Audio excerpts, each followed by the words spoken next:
What does the show say about our society as a whole, though? That this is what people think that it would turn into if, like, the lights went out or something major happened. That we would end up becoming this society of looters and beggars and murderers.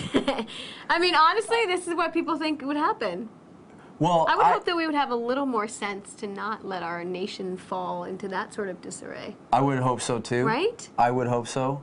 But I think that, and what you can see with you know, events that have happened in the past, people react, and it's emotional, and sometimes it's not, you know, the best outcome. Yeah.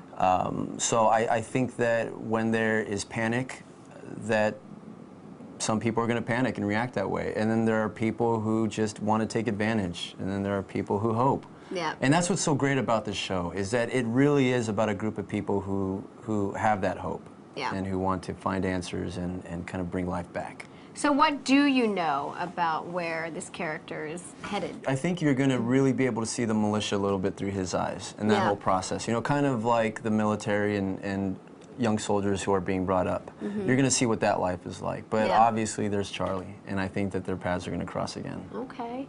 He just can't stay away, right?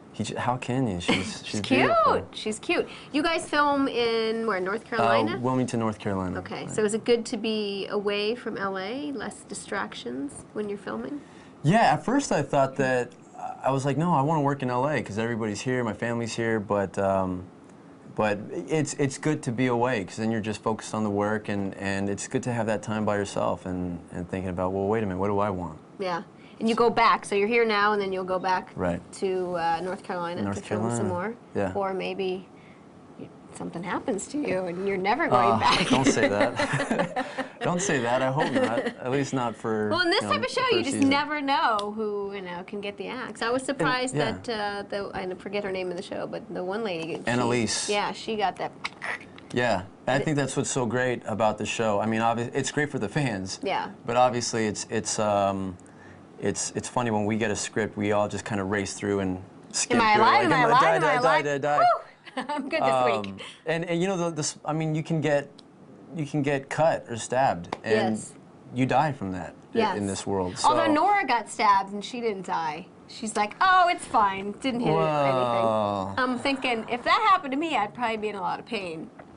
Yeah, I think you're right. But we'll see what happens with that. Okay. Oh, okay. Is that a little hint coming up? It may be. Interesting. But you know, that's what's so great, is that everybody is, you know, everybody's vulnerable. Yeah.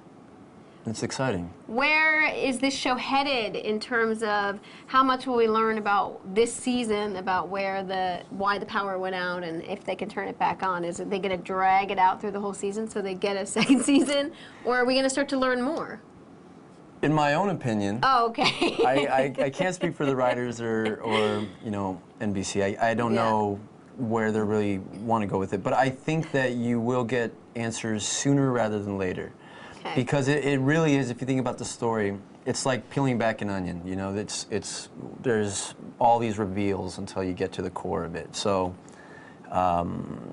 you know, it's first you got to find out what the problem is, and then it's solving the problem, and then it's the conflict of trying to get those answers. So, it can go in many different directions. But I think that it's not going to be like Lost in the sense where you have to wait. We won't find out to the very end. Yeah.